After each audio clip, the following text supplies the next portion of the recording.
Hello, and thanks for tuning in to our Bible story this week. I love having you join me. I'm still at home, as many of you are, here with my dog Casey. And this week we celebrated what we call Earth Day. I hope many of you got to enjoy the great outdoors here in Colorado. I've been taking Casey on lots of walks.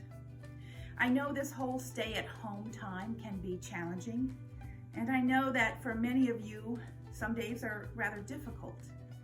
And so I wanted to suggest something.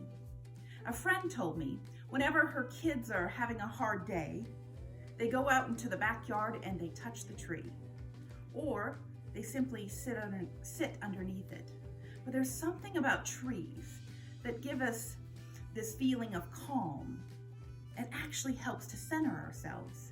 So the more you can go when you're struggling outside and be amongst the trees, the more you can go and hug one, because we can't hug each other right now. I encourage you to do that. Go outside, sit amongst the trees, touch the tree, or give it a hug. And remember that this is temporary, and soon we'll all be together again, and that you are cared for and loved by God, by me, and by your families.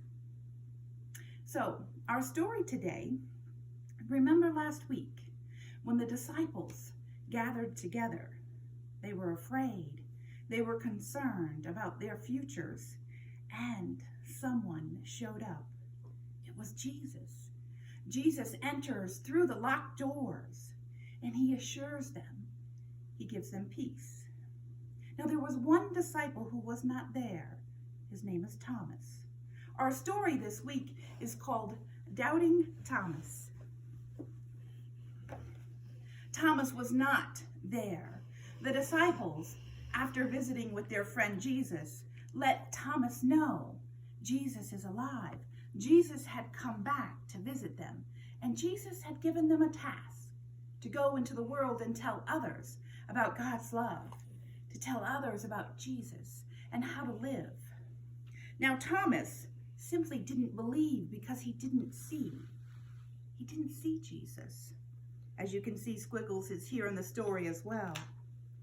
A week later, they are again huddled together, the disciples. This time Thomas is with them in the same house, in the same locked doors, when all of a sudden, Jesus appears once again. This time, he says directly to Thomas, "Peace be with you." And then he shows Thomas his hands. And then he tells Thomas to touch his hand, touch the wound in his hand, and he does. Thomas says, "My Lord, my God." Jesus, at the end of our story, simply says, "You believe because I'm here and you've seen me. But think of those who haven't seen me, who won't see me. But they believe anyway. You should believe, even when you can't see for yourself." And then he says, "Blessings to those who believe, who've yet not seen." You know, Jesus is talking about you and I. For many of us, we haven't seen Jesus. We haven't touched the wounds in his hands, but yet we believe. And Jesus says, keep believing in me, and keep believing in God's love, even on those days that are challenging, when you find it difficult to believe. It's important to know that Jesus and God, their love is always with us. I encourage you to go online and look for our weekly lesson. There we recap the story.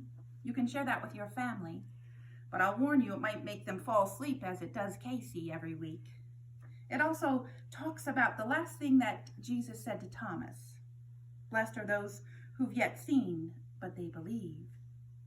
It has family conversations.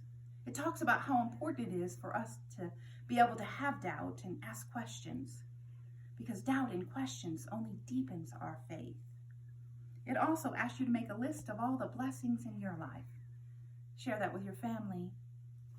You can even share that with me. And join me every Friday. We have a Zoom check-in where we Zoom together and connect, and we share our joys, our concerns, and we end with a prayer. That's every Friday at 10 a.m. St. Luke's is also asking you to send in pictures of your family. You and your family at dinner, gathered together sharing a meal, or you and your family outdoors, whatever it is that's helping you get through this time of stay at home together. Maybe you could even include a picture of you and your family outside hugging a tree. Send those to the office and they'll be included in our May 3rd service. I'd like you to put your prayer hands together and let's end with a prayer until we are together again. I'm going to share this prayer from one of my devotion books today. Dear God, you are the door to love, to belonging. You are the door to change and to growth. You greet us, arms wide open, welcoming us with joy. You invite us to step inside, to trust what awaits us. And when we accept your invitation to be all that we can be, we are whole. Thanks for loving us, God. We love you. Amen. Thanks for joining me this week. I look forward to seeing you again next week.